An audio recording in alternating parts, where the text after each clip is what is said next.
अस्सलाम वालेकुम everyone, this is me Naila और आपको वेलकम कहती हूँ अपने चैनल पे एक बार फिर। आज हम खाना बनता सिर्फ देखेंगे, उसको बनाएंगे नहीं और ना ही इसके बारे में ज़्यादा डिस्कस करेंगे। मेरे हस्बैंड को कभी कभी शौक़ चढ़ जाता है और वो बना रहे हैं यहाँ पे दही बड़े, और हमने ये दही बड़े बेसन के बनाए हैं, यानी कि बड़े बना रहे हैं। इसके बाद हम इसको दही में मिक्स करेंगे और चलें जी, इसके साथ ही हम आज डिस्कस करेंगे कोई एक आध टॉपिक पकड़ के उस पर। तो मेरे जहन में इस टाइम जो टॉपिक आ रहा है वो है जी पॉजिटिविटी एंड नेगेटिविटी का। पॉजिटिविटी क्या है? पॉजिटिविटी ये है कि सम टाइम आपके इर्द गिर्द बहुत कुछ गलत हो रहा है, लेकिन आप उसको फिर भी इस हिसाब से ले रहे हैं कि उसका असर आपकी शख्सियत पर, आपकी तबीयत पर नहीं पड़ रहा। सम टाइम क्या होता है, इंसान के साथ कुछ ऐसा गलत हो जाता है, घर में कोई चीज़ टूट जाती है, कोई चीज़ गुम हो जाती है, और बजाय इसको कि उस छोटे ही सी चीज़ को लेकर रोना धोना करने के, पैसे गुम जाते हैं, गोल्ड गुम जाता है, बहुत कुछ गुम जाता है, बहुत ऐसे काम हो जाते हैं, इंसान के ऊपर कोई बीमारी आ जाती है। तो हमारा आम माशरे में क्या हिसाब किताब होता है, जो मतलब लोग हसास तबीयत के कह लें या थोड़ा ज़्यादा सोचने वाले, वो इन चीज़ों को लेकर बैठ जाते हैं, रोना धोना शुरू कर देते हैं, कभी किसी के साथ डिस्कस कर, कभी किसी को कि मैं हमारे साथ ये बुरा हो गया, वो बुरा हो गया। नहीं, इसमें पॉजिटिविटी हम क्या ला सकते हैं? हम कहेंगे यार अल्लाह ताला ने शायद हमें कोई छोटी मुसीबत देकर किसी बहुत बड़ी मुसीबत से बचा लिया है। अगर आपकी जान सेफ़ है, अल्हम्दुलिल्लाह अल्हम्दुलिल्लाह बोलें। वो छोटा सा जो चीज़ गुमी है, वो हो सकता है हमें उससे बेहतर कोई चीज़ मिल जाए। और उसके बाद क्या होता है, इंसान के ऊपर सम टाइम कोई बीमारी आ जाती है, तो इंसान उसकी सोच में पड़ जाता है कि यार मेरे साथ क्यों हो रहा है, मैं ठीक क्यों नहीं हो रही। नहीं, ये भी तो हो सकता है कि अल्लाह ताला ने उस एक बीमारी को लाकर आपके अंदर की और बहुत सी बीमारियां जो हैं, या और बहुत से ऐसी चीज़ें जो आपको नहीं मालूम आपके अंदर क्या कुछ हो रहा है, हो सकता है अल्लाह ताला ने उसको ख़त्म किया हो। तो यहाँ पर मैं आपको ना अपना एक वाक़या बताती हूँ, दो वाक़या आपको बताती हूँ। हम उम्रा करने गए तो वहाँ पे ना मेरा कांटा गुम हो गया। अक्सर मेरा सोना जो है ना वो गुमता है, और बचपन से अम्मी ने जब मेरे कान बनाए तो मेरा सोना गुम गया। मतलब एक टॉप्स जो होता था मेरे कान में वो गुम जाता और एक रह जाता। दो तीन एक दफ़ा इस तरह के पेयर थे ना कि जिनका एक एक पड़ा होता था, और अम्मी मुझे नया बना के देती थी, तो वो फिर भी एक ही पड़ा होता था। एक कभी या स्कूल में गिर गया या कभी कहीं गिर गया ना। अम्मी थोड़ा परेशान होती थी, लेकिन मेरी वो टीनेज थी, मैंने उसको इग्नोर कर देती थी, और ऐसी वो इग्नोर वाली आदत अभी तक भी है। शादी के बाद भी मेरा कांटा जो अम्मी ने मुझे सेट डाला ना, उसके साथ कभी एक कांटा अक्सर गुम जाता था, लेकिन मैं कभी परेशान नहीं हुई। मैं घर में ही वो मुझे वापस मिल जाता। एक दफ़ा ऐसा हुआ, वाश बेसन में खड़ी मैं वो मुंह हाथ धो रही, वज़ू कर रही थी, वो कान की बालियों को हिलाया, जब वो बाली निकली और वाश बेसन के अंदर चली गई, तब मैं रियल में थोड़ा सा परेशान होगी ना। तो मैंने कहा बस अब ये सीधा नाली में गया, अब तो ये मिलेगा भी नहीं। खैर मैंने घर वो कमरे से, वॉशरूम से बाहर निकली हूँ, मैंने अपने हस्बैंड के साथ डिस्कस किया ना, तो वो मुझे आगे से ना उन्होंने मुझे थोड़ा तंग किया कि चलो ठीक है बस गिर गया, लेकिन मुझे पता है तुम परेशान हो क्योंकि वो तुम्हारी अम्मी ने तुम्हें दिया था, अला भला इस तरह की उन्होंने मुझे बातें की ना, लेकिन मैं चुप करके बैठ गई। खैर पता नहीं उनके जहन में क्या आया, वो उस वॉश बेसन के नीचे ना एक छोटी सी डिब्बी लगी होती थी, उसके अंदर वो जाके ना फंस गया था। उन्होंने वो निकाला था तो वो थोड़ा मैला कचाला गंद था उसके अंदर, लेकिन उन्होंने वो बाकी सारा गिरा के गंद वो निकाल के मैंने उसको धोया, और मैंने उनका शुक्रिया भी अदा किया। और उस दिन के बाद मेरा ईमान और मज़बूत हो गया कि यार अल्लाह ताला अगर कोई चीज़ आपको थोड़ी सी परेशानी देता है तो उसमें भी आपके गुनाह, हमने तो ये सुना है कि उस पर आपके गुनाह झड़ते हैं। अगर आपको एक कांटा भी चुभता है तो उस पर आपके गुनाह झड़ते हैं। सम टाइम ऐसा होता है कि यहाँ तक भी हुक्म है कि आप अपनी पॉकेट से एकदम कोई चीज़ ढूंढते हैं और आपको थोड़ी सी परेशानी आती है, हाय मेरी ये चीज़ कहाँ गई है, तो उस चीज़ को ढूंढने में या अपनी पॉकेट को इस तरह ढूंढ के टच करने में, परेशान होकर टच करने में आप जब हाथ लगाते हैं तो अल्लाह ताला उस पे भी आपके गुनाह जो हैं वो ख़त्म करते हैं। मतलब हमें कदम कदम पे सब्र करने का, पॉजिटिव सोचने का, हमें कदम कदम पे इनाम है। अच्छा, उस दिन के बाद मेरा जो ईमान है, जो मेरी पॉजिटिविटी है, थोड़ी और मज़बूत हो गई। हम उम्रा करने गए तो वहाँ पे भी मेरा कांटा घूम गया। अब क्या, मेरी अम्मी थी मेरे साथ, और अम्मी माएँ जो होती हैं वो सोना गुमना उनके लिए नज़दीक ये है कि भी नहीं ये तो बहुत गलत है, ये नहीं गुमना चाहिए। खैर वो काफ़ी परेशान हुई और मैं भी थोड़ा अपसेट हुई। हमने कमरे में काफ़ी ढूंढने की कोशिश की, हमें नहीं मिला। और सुहेल के फ्रेंड आए हुए थे, उनकी मिसेस थी, तो वो भी थोड़ा परेशान हुई कि यार इस तरह नहीं घूमना चाहिए। उन्होंने भी कोशिश की ढूंढने की, नहीं मिला। उन्होंने फिर मुझे यही कहा कि तुम दुआ करो, अम्मी ने भी यही कहा। खैर मैंने हम ना उस रात हमने मक्का से वापस जाना था, पाकिस्तान के लिए निकलना था। तो मैंने वहाँ पे नमाज अदा की, तो मैंने मेरे जहन में था कि कांटा घुमा। आखिर जाते जाते भी मैंने ना ढूंढने की कोशिश की, वो नहीं मिला। तो मैंने अल्लाह ताला से सिर्फ़ एक बात बोली, मैंने कहा या अल्लाह हम ऐसी जगह पे आए थे जहाँ से इंसान लेके निकलते हैं, कोई चीज़ मांगे तो उनको दी जाती है। हमने तो यही सुना था, लेके निकलते हैं, दे के नहीं निकलते। तो मैं तो यहाँ पे लेने आई थी, लेकिन तूने अगर मेरे से कोई चीज़ ली है तो डेफ़िनेटली इसमें भी मेरा कोई भला ही होगा। लेकिन फिर भी चले, अल्लाह ताला आपने ले लिया, ये भी इसमें भी आपकी हिकमत है। खैर मैंने शुक्र अदा करके फिर भी मैं ना ये बात बोली, मैंने बाकायदा बोली अल्लाह ताला को, बोल के तो मैं निकल पड़ी। हम पाकिस्तान वापस आ गए। वापस आके सामान वगैरह खोला, सारा कुछ किया, खजूरें तकसीम की। तो थोड़ी सी ना हमें एयरपोर्ट पे मसला बना। मेरे हस्बैंड जो ना, उनकी लाइफ बहुत डिसिप्लिन, सीधी सीधी सीधी सीधी बस वो गुजारते हैं। उनकी लाइफ में इस तरह थोड़ा सा भी कुछ हो जाए ना तो वो बहुत परेशानी सर पे लेते हैं। तो थोड़ा सा हमें खजूरों का वेट का मसला बना और वो बड़े अपसेट से, जी हमें इस तरह खजूरें निकालने पड़ी, हमें पानी अपना निकालना पड़ा, ये वो। मैंने कहा सुहेल यार, इंसान के साथ अगर सारा कुछ सीधा सीधा होता रहे तो फिर इंसान को बुरी चीज़ों का कैसे पता चलेगा? ठीक है ना, कि इंसान की लाइफ में मुश्किलात आती हैं, उसका हमें कैसे अंदाज़ा होगा।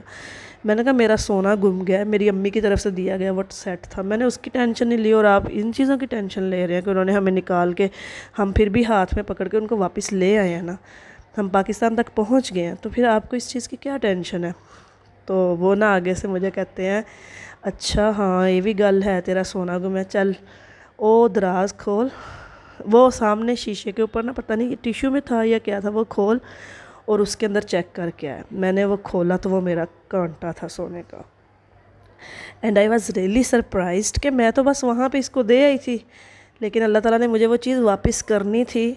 और शायद मेरी अल्लाह ताला के साथ कोई कमिटमेंट ऐसी हुई, कोई बात मैंने अल्लाह ताला को ऐसी कर दी कि उनको नज़र आ गया, उन्होंने जाते जाते उठा लिया, लेकिन उन्हें हमें शो नहीं होने दिया सुहेल ने ना कि वो कांटा मेरे पास है। तो बताने का मकसद ये है कि इंसान के ऊपर अगर कोई परेशानी आती है, उसको लेके आप अपना जो वक़्त गुजार रहे हैं उसको ख़राब ना करें। जब आपके ऊपर कोई परेशानी आती है, कोई बीमारी में तो चलो इंसान मजबूर होता है कि वो अपना मौजूदा वक़्त जो है वो थोड़ा अपसेट गुजारता है, लेकिन अगर कोई चीज़ गुमती है, कोई चीज़ टूटती है, तो उसकी वजह से अपना पूरा दिन ख़राब ना करें। मैंने बहुत सारे लोग तो नहीं कहूँगी, मेरे इर्द गिर्द वैसे अल्हम्दुलिल्लाह मेरे माँ बाप के घर में हमेशा मेरे इर्द गिर्द बहुत पॉजिटिव लोग रहे हैं। और हमारे घर में कोई भी मसला हो जाता था, सब एक दूसरे को हौसला देते थे, एक दूसरे को तसल्ली देते थे, कहते थे कोई बात नहीं, टेंशन नहीं लेनी, ये नहीं करना, वो नहीं करना। मतलब वो पुश करते थे इंसान को कि आगे का सोचो, पीछे को छोड़ दो, जो गुज़र गया सो गुज़र गया। और ऐसी वो आदत है अल्हम्दुलिल्लाह, अभी तक भी मैं कोशिश करती हूँ कि मेरे बच्चों में भी वो आदत रहे। लेकिन शादी के बाद आपके इर्द गिर्द सारा माहौल भी चेंज होता है, लोग भी चेंज होते हैं, तो ज़रूरी नहीं कि हर बंदा आपकी फ़ैमिली की तरह पॉजिटिव ही हो। वहाँ पे अगर एक बंदा पॉजिटिव है तो हो सकता है आपको साथ वाला नेगेटिव मिल जाए, और ये भी हो सकता है कि अगर वो घर वाले पॉजिटिव हैं तो उनका कोई और रिलेटिव जो है वो नेगेटिव हो। मतलब इंसान को ज़िंदगी में हर तरह के लोगों से पालना पड़ता है, और मेरा भी पड़ा। मैंने ऐसे ऐसे लोग भी देखे हैं कि अगर हम किसी के साथ नेकी करते हैं, और नेकी मतलब अगर हम किसी के साथ अच्छा करते हैं तो वो उस अच्छाई को भी इस तरह लेते हैं कि यार ये हमारे साथ इसलिए अच्छा कर रहा है कि इसको हमसे कोई मतलब है।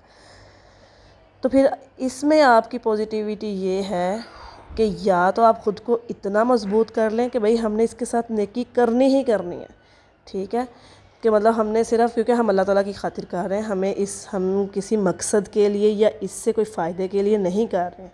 जब हमारा मकसद नेक है, हमारे सोच हमारी पॉजिटिव है, फिर तो हम डेफ़िनेटली करते रहेंगे, मिलते रहेंगे। लेकिन अगर आप थोड़ा सा अपने अंदरूनी तौर पर मजबूत नहीं हैं तो फिर उसमें मैं आपको ये काम कहूँगी, आप थोड़ा सा साइड कर लें, ठीक है, बजाय इसके कि वो चीज़ आपके दिल में नफ़रत भरनी शुरू हो जाए या आप उस चीज़ को लेकर अपना रिश्ता मज़ीद ख़राब कर लें, ये चीज़ ज़्यादा तकलीफ़ दे है। क्योंकि आपके दिल में ये होगा कि यार मैं हर दफ़ा नेकी करती हूँ, ये हर दफ़ा मेरे साथ कुछ बुरा कर देती है, मैं हर दफ़ा इसके साथ अच्छी रहती हूँ, ये हर दफ़ा मेरे साथ बुरा कर देती है। क्योंकि कुछ लोगों की सोच ऐसी होती है, जब आप उनके साथ नेकी करते हैं तो वो समझते हैं कि शायद इनका हमारे से कुछ मकसद है या इनको हमारे से कुछ चीज़ चाहिए है जो ये हमारे साथ इस तरह करे। वो ये नहीं सोचते कि यार ये बंदा ख़ुद अखलाकी तौर पे अच्छा जो हमारे साथ हमारी इज़्ज़त के साथ पेश आ रहा है। तो ऐसे लोगों से आप या तो इस तरह साइड पे जाकर जब वो आपको मिलें बस आपको उनके साथ अच्छे तरीके से मिलें, ख़ुद आगे बढ़ चढ़ कर ना करें, ठीक है। मैं ये नहीं कहूँगी कि ताल्लुक़ ख़त्म कर दें, कता तलकी इस्लाम में वैसे ही हराम है और ये आपकी लाइफ को शॉर्ट कर देती है। मैं ये बिल्कुल नहीं कह रही हूँ। ताल्लुक़ रखें, इस हद तक रखें आपको वो कहीं मिलें, बहुत अच्छे तरीके से आप उनके साथ मुलाकात करें। हाँ, ज़्यादा अंदर घुसकर अपने अंदर की बातें ना बताएं, बस एक नॉर्मल एक साइड पे रहें। मुलाकात हो ठीक है, वो आएँ आपकी तरफ, आप उनको वेलकम करें। अगर वो किसी शादी ब्याह पे आपको मिल जाते हैं, अगर आप उनके घर नहीं जाती हैं तो उनको अच्छे तरीके से बस बातचीत कर लें। तो कुछ रिश्ते होते हैं उनके साथ ऐसा प्यार का ताल्लुक़ होता है कि इंसान को जब तक उनसे बात ना करें ना तो दिन नहीं गुजरता। वो आपके अपने माँ बाप हो सकते हैं, अपने बहन भाई हो सकते हैं, कुछ दोस्तें हो सकती हैं। तो लेकिन अगर कोई ऐसा बंदा भी आपकी लाइफ में है कि जो आपको डिस्टर्ब रखता है जिसकी वजह से, तो वो आप ये इस्लाम में नहीं है। इस्लाम में मैंने एक जगह पे कुरान पाक का मैं उसका मफ़हूम बयान करूँगी, मैं उसकी प्रॉपर आयत और तर्जुमा आपके साथ बयान नहीं कर सकती हूँ। वो ये था कि अल्लाह ताला भी इस चीज़ को पसंद नहीं करता कि आप अपने नापसंदीदा चीज़ के साथ रहें या जुड़े रहें या ख़ुद को तकलीफ़ में रखें, जिसका मफ़हूम ये था, ठीक है। मैं प्रॉपर तर्जुमा बयान नहीं कर रही हूँ। उसका मफ़हूम ये था कि अल्लाह ताला को भी ये चीज़ पसंद नहीं है। उसमें एक बात तलाक़ की भी आ जाती है कि अब मियाँ बीवी का आपस में रिश्ता नहीं है, आप लोगों को अच्छा लग रहा है तो अल्लाह ताला ने उसकी छूट रखी हुई है। लेकिन अगर आप ज़बरदस्ती वो रिश्ता निभा रहे हैं सिर्फ माशरे को देखते हुए, या किसी ऐसे बंदे के साथ रहे हैं, या कोई ऐसा काम है जो अल्लाह ताला को नहीं पसंद और आप कर रहे हैं, जैसे मैंने देखा बहुत सारे लोग कोयलों पे चलते हैं जी, वो उन्होंने अपना ही दीन बनाया हुआ है, तो अल्लाह ताला ये चीज़ पसंद नहीं करता कि आप लोग ख़ुद को तकलीफ़ में रखें। यहाँ पे भी पॉजिटिविटी आती है, ये भी एक पॉजिटिविटी की ही एक सूरत है कि आपने ख़ुद को तकलीफ़ नहीं देनी है। इस्लाम में तो ख़ुद के लिए मौत मांगना भी हराम है कि इंसान अपने लिए मौत मांगे परेशानी में आकर या किसी बीमारी की वजह से। अल्लाह ताला से हमेशा खैर की दुआ मांगे, अल्लाह ताला से ये दुआ मांगे कि या अल्लाह तो हमारे इर्द गिर्द इतनी खैर खैरियत रख, इतनी खैर खैरियत रख कि हम तेरी नेमतों का, तेरी दी हुई ज़िंदगी का शुक्र अदा करते ना थकें। अल्लाह ताला की ज़िंदगी दी हुई नेमतों का हम वाकई शुक्र नहीं अदा कर सकते। हमारे इर्द गिर्द बहुत से काम ऐसे हैं, मैं यहाँ पे हूँ, मैं फ़ॉरेन कंट्री में हूँ, मेरे इर्द गिर्द बहुत ज़्यादा पाकिस्तानी नहीं है, हमारी लाइफ अकेले अकेले गुजरती है, ठीक है। हालांकि मैं एक सोशल लड़की थी, मैं अपनी फैमिली में सबके साथ हम मिलते जुलते थे, हमारे घर में आना जाना लगा रहता है। वहाँ पे मेरे पाकिस्तान में माशाल्लाह बहन भाई हैं और इतने जोली हैं कि वो जब इकट्ठे होते हैं इतना वो फ़न करते हैं, इतना वो इंजॉय करते हैं, मुझे कॉल भी करते हैं, हम मिल के फिर यहाँ से बैठ के मैं बात करती हूँ। और सबसे ज़्यादा शोर भी मेरा और मेरे छोटे भाई का होता था। लेकिन उसके बावजूद मैं अल्लाह ताला से इस बात का गिला नहीं करती हूँ कि तूने मुझे उन सब से अकेले कर दिया, क्योंकि मेरे इर्द गिर्द और बहुत सारी चीज़ें हैं जिन पे मैं शुक्र अदा करते नहीं थक सकती। उसमें सबसे पहले ये है कि मेरे अज़ा सारे ठीक है, मेरे जिस्म के अल्लाह ताला ने मुझे अच्छा खावन दिया हुआ है, अल्लाह ताला ने मुझे औलाद दी हुई है अल्हम्दुलिल्लाह, अल्लाह ताला ने मुझे बेटे दिए हुए हैं अल्हम्दुलिल्लाह, अल्लाह ताला ने सेहत दी है, अपना सुकून से बैठे हैं और आप के इर्द गिर्द कोई जंगी सूरत हाल नहीं है। फ़लस्तीन में देख लें बच्चे कैसे शहीद हो रहे हैं, बड़े कैसे शहीद हो रहे हैं, किसी का माँ बाप है, किसी की औलाद चली गई है, किसी की औलाद है माँ बाप इधर नहीं है। तो आप ये दुआ मांगें कि अल्लाह ताला आप लोगों के रिश्तों को भी सलामत रखे, प्यार मोहब्बत भी कायम दायम रखे। मैंने ऐसी ऐसी लड़कियां भी देखी हैं जिनकी लाइफ अल्लाह ताला ने उनको सोना देना चाहता है, हीरा देना चाहता है, लेकिन वो मट्टी के हाथ मारती हैं कि भाई मुझे मट्टी ही चाहिए। वो क्या कर अब मैं नाम नहीं लेना चाहती, मैं प्रॉपर खुल के उस पर बात भी नहीं कर सकती, क्योंकि अगर मैंने बात की तो बहुत सारे लोगों को लगेगा ये हम पे बात की गई है।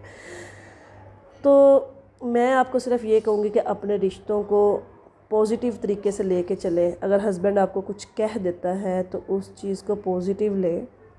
हर मियाँ बीवी आपस में एक दूसरे को बात कर देते हैं, बच्चे भी माँ बाप को बात कर देते हैं, माँ बाप भी बच्चों को बात कर देते हैं।